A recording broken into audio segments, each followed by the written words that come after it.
সোফায় বসে TV on করতেই দেখলাম আমাকে আর বাবাকে একসাথে খবরে দেখাচ্ছে, আর রিপোর্টার বলছে উনি হলেন চৌধুরী সাহেব। উনার টাকার পাহাড় থাকলেও উনার সন্তান আজ অবহেলিত। উনার সন্তান ঢাকা শহরের বিভিন্ন ডাস্টবিনে খাবারের সন্ধানে ঘুরে বেড়ায়।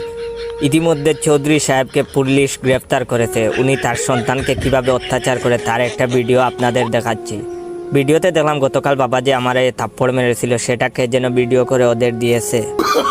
তার একটু পরেই শ্রাবণী আর শ্রাবণীর বাইকে খবরে দেখাচ্ছে। শ্রাবণী কান্না করছে আর শ্রাবণীর ভাই সাংবাদিকদের বলছে ওই ছেলের সাথে আমার বোনের বিয়ের হওয়ার কথা ছিল, কিন্তু যে ছেলে নিজের ঘরে এত অবহেলিত সে কি করে আমার বোনের দেখাশোনা করবে। এই ছেলের কাছে আমি আমার বোনকে বিয়ে দিব না। খবরের মাঝখানে এইবার অনন্ত জলিলকেও দেখা যাচ্ছে।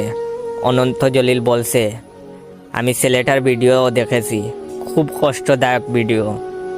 খাবারের সন্ধানে ছেলেটা পাগলের মতো ডাস্টবিনে খাবার খুঁজছিল। আমি কথা দিচ্ছি আমি ছেলেটার কর্মসংস্থানের ব্যবস্থা করব। না আর সহ্য করা যায় না। আমি টিভিটা বন্ধ করে তাড়াতাড়ি থানায় গেলাম। অনেক কষ্টে বাবার জামিনের ব্যবস্থা করলাম। ওসি সাহেব আমাকে দেখে কাঁদতে কাঁদতে বলল এমন সন্তান যেন ঘরে ঘরে জন্মায়। বাবা এত অত্যাচার করার পরেও বাবাকে মুক্ত করতে সন্তান ঠিকই এগিয়ে এসেছে। জেল থেকে ছাড়া পেয়ে বাবা আমাকে দেখেই বলল আমি আজ ইতিহাস করব। বাবার হাতে ছেলে খুন, তোর মতো কুলাঙ্গারের বেঁচে থাকার অধিকার নেই।